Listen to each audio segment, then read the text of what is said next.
Welcome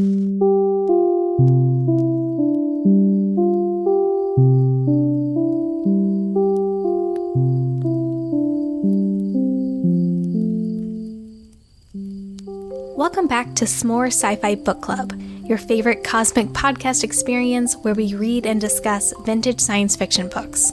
It's a new month and time for another Campfire Story.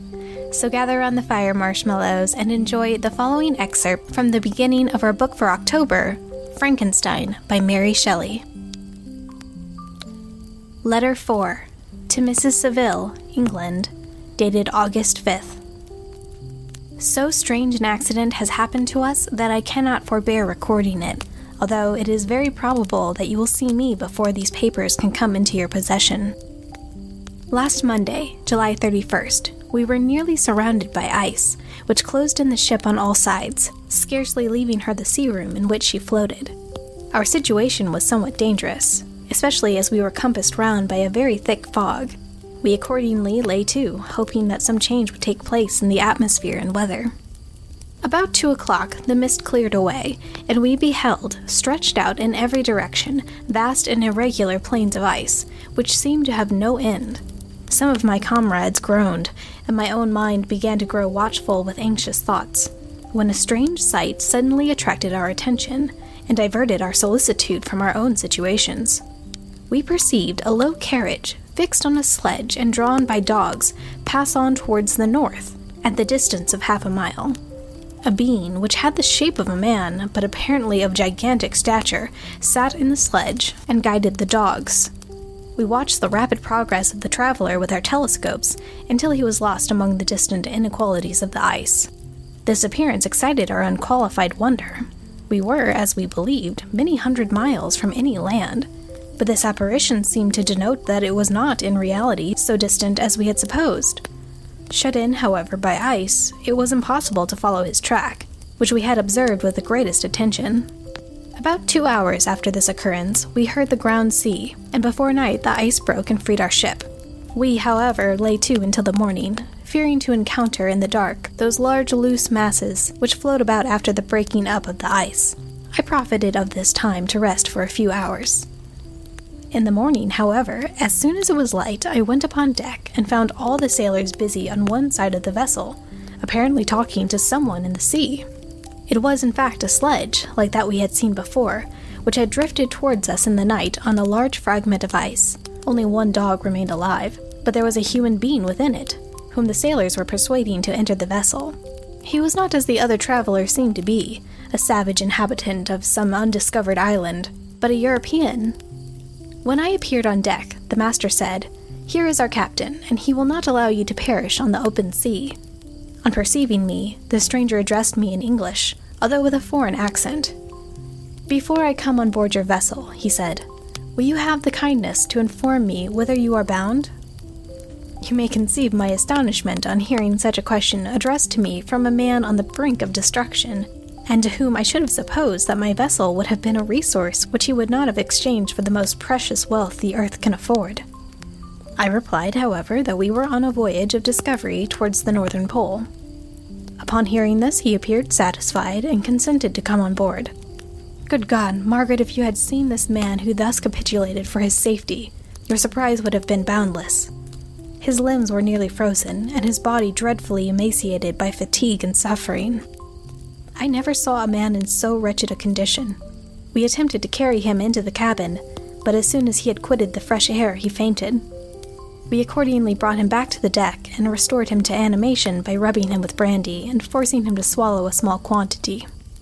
As soon as he showed signs of life, we wrapped him up in blankets and placed him near the chimney of the kitchen stove.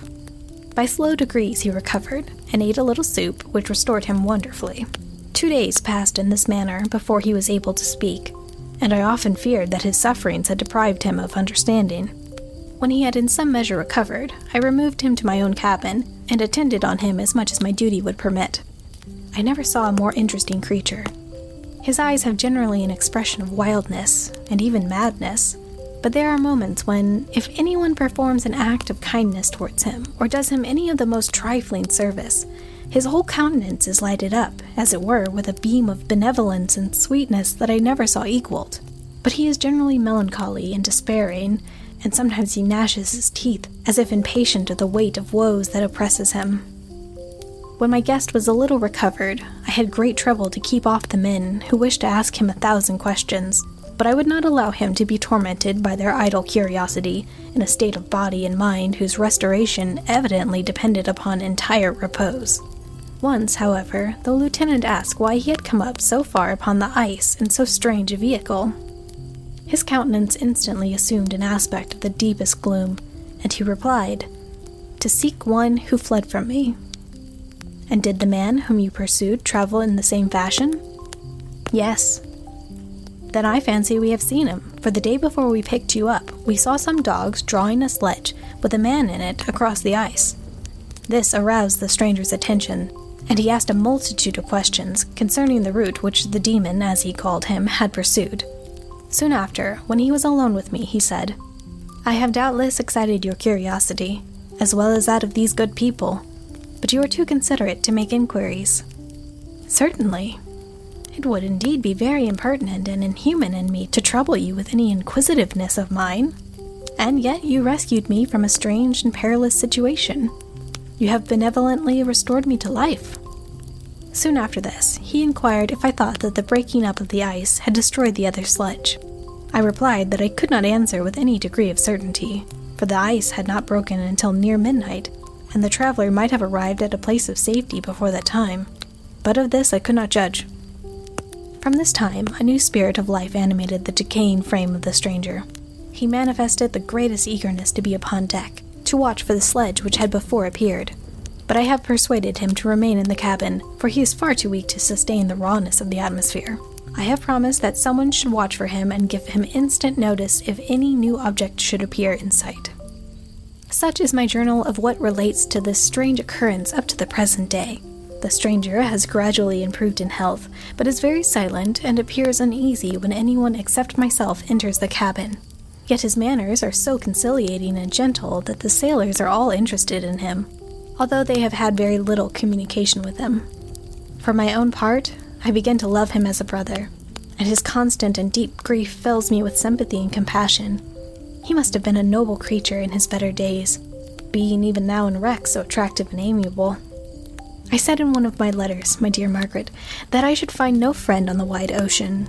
Yet I have found a man who, before his spirit had been broken by misery, I should have been happy to have possessed as the brother of my heart. I shall continue my journal concerning the stranger at intervals, should I have any fresh incidents to record. August 13th. My affection for my guest increases every day. He excites at once my admiration and my pity to an astonishing degree. How can I see so noble a creature destroyed by misery without feeling the most poignant grief? He is so gentle, yet so wise. His mind is so cultivated, and when he speaks, although his words are culled with the choicest art, yet they flow with rapidity and unparalleled eloquence. He is now much recovered from his illness, and is continually on the deck, apparently watching for the sledge that preceded his own. Yet, although unhappy, he is not so utterly occupied by his own misery, but that he interests himself deeply in the projects of others.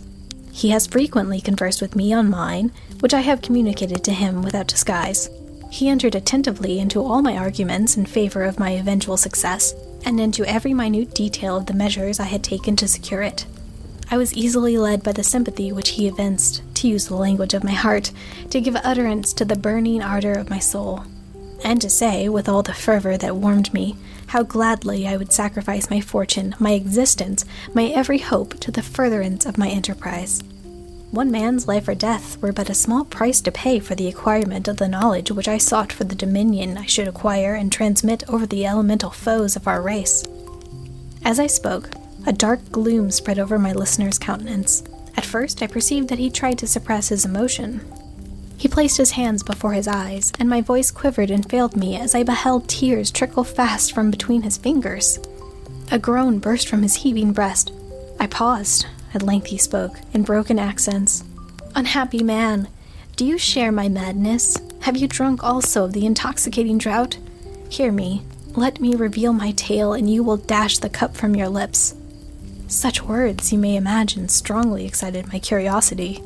But the paroxysm of grief that had seized the stranger overcame his weakened powers, and many hours of repose and tranquil conversation were necessary to restore his composure. Having conquered the violence of his feelings, he appeared to despise himself for being the slave of passion, and quelling the dark tyranny of despair, he led me again to converse concerning myself personally. He asked me the history of my earlier years. The tale was quickly told, but it awakened various trains of reflection. I spoke of my desire of finding a friend, of my thirst for a more intimate sympathy with a fellow mind than had ever fallen to my lot, and expressed my conviction that a man could boast of little happiness who did not enjoy this blessing. "I agree with you," replied the stranger. "We are unfashioned creatures, but half made up. If one wiser, better, dearer than ourselves, such a friend ought to be, did not lend his aid to perfectionate our weak and faulty natures. I once had a friend, the most noble of human creatures, and am entitled therefore to judge respecting friendship. You have hope and the world before you, and have no cause for despair. But I have lost everything, and cannot begin life anew." He said this as his countenance became expressive of a calm, settled grief that touched me to the heart. Even broken in spirit as he is, no one can feel more deeply than he does the beauties of nature.